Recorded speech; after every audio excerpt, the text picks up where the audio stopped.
Gurizada, o negócio é o seguinte, quero conversar com vocês neste vídeo sobre o retorno do futebol, o que já há de previsão neste sentido e também sobre a crise que os clubes brasileiros já começam a encarar de frente.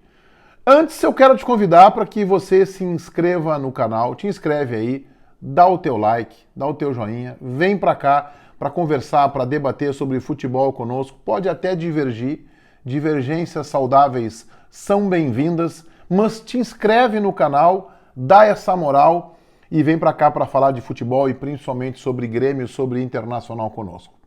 O presidente da Federação Gaúcha de Futebol, Luciano Oxman, deu entrevista à Rádio Bandeirantes e fez uma previsão, é claro que guardadas as ressalvas, ele ponderou isso, que depende muito das autoridades públicas e especialmente da área da saúde, mas a previsão do presidente Luciano Oxman é que o futebol seja retomado no Brasil a partir da segunda quinzena do mês de maio. Isso significaria com os clubes voltando um pouco antes, talvez já no primeiro, segundo dia de maio, porque a maioria dos clubes em férias. O esportivo aqui no Rio Grande do Sul é que voltou aos trabalhos, que aliás foi uma surpresa para o próprio Luciano Oxman.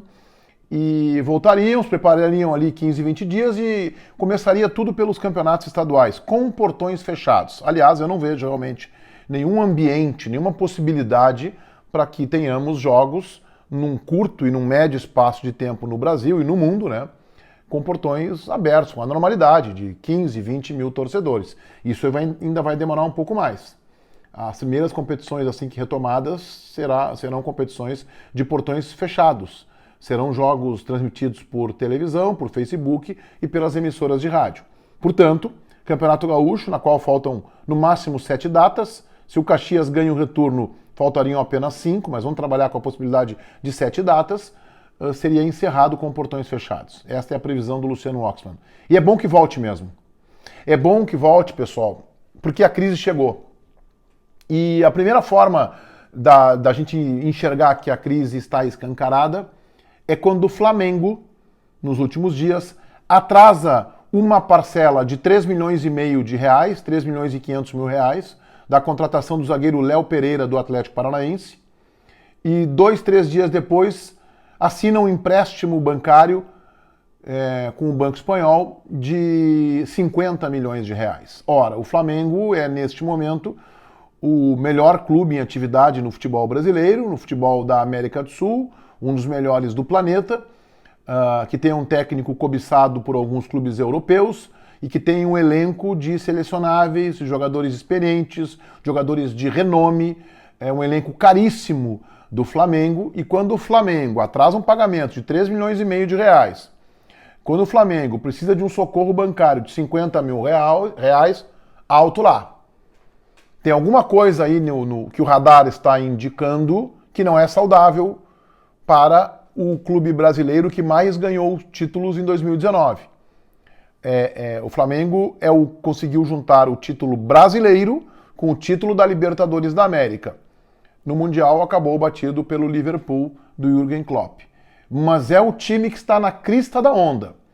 E isso escancara o seguinte, que futebol, que vitórias, que títulos, nem sempre anda de mãos dadas com a responsabilidade. O futuro, a curto prazo do Flamengo, vai mostrar se o clube sabe o que fez e sabe as consequências dos compromissos que assumiu. Porque não basta ganhar títulos. O que o torcedor quer, você aí do outro lado, que quer é ganhar títulos. Não interessa o saldo bancário. Ok, mas essa conta chega. E a gente sabe que administrações equivocadas podem levar os clubes à bancarrota. A Série B, por exemplo, foi assim com o Internacional, de Vitório Pífero, acaba de ser assim com o Cruzeiro. Há exemplos, o Vasco já passou por isso. Há exemplos de toda ordem aí.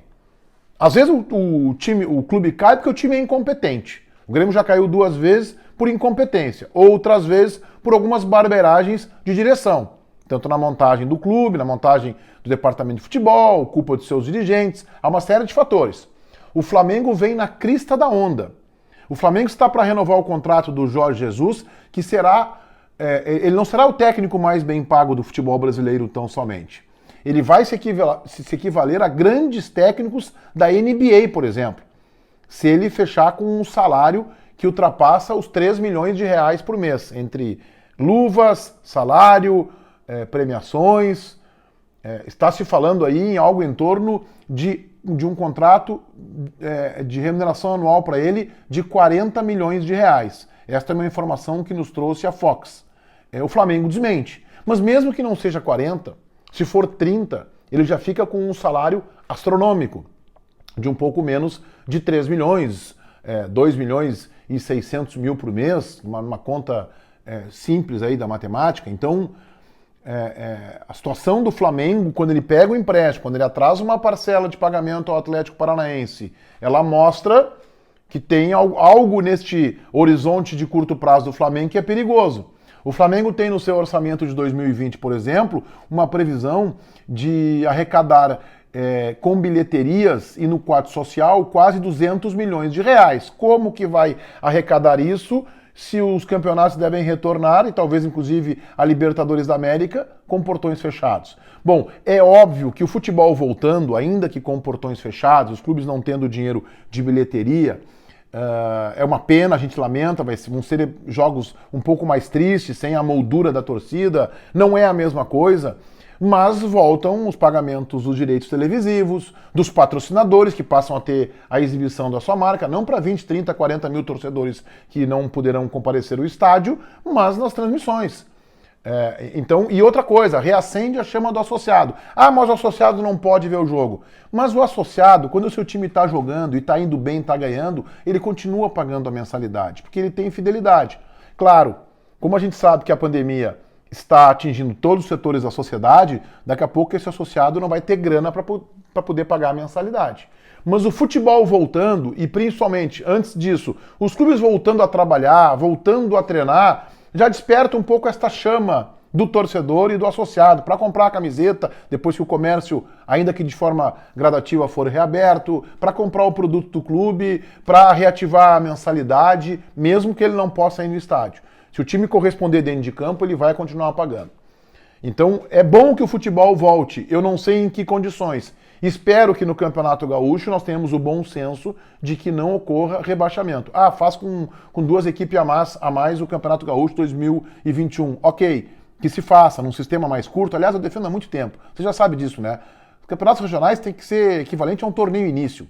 Eu faria mata-mata desde a primeira rodada, algo em torno aí de 7, 8, 10, 12 datas no máximo. No máximo, torneio início 1 mês e meio, 2 meses no máximo, fevereiro e março, e terminou. Final de março já tem o campeão, uma espécie de torneio início só para aquecer as turbinas e vamos em frente. Depois os clubes do interior ficam disputando vagas de Copa do Brasil, de Série D, mas eu já defendo isso há muito tempo.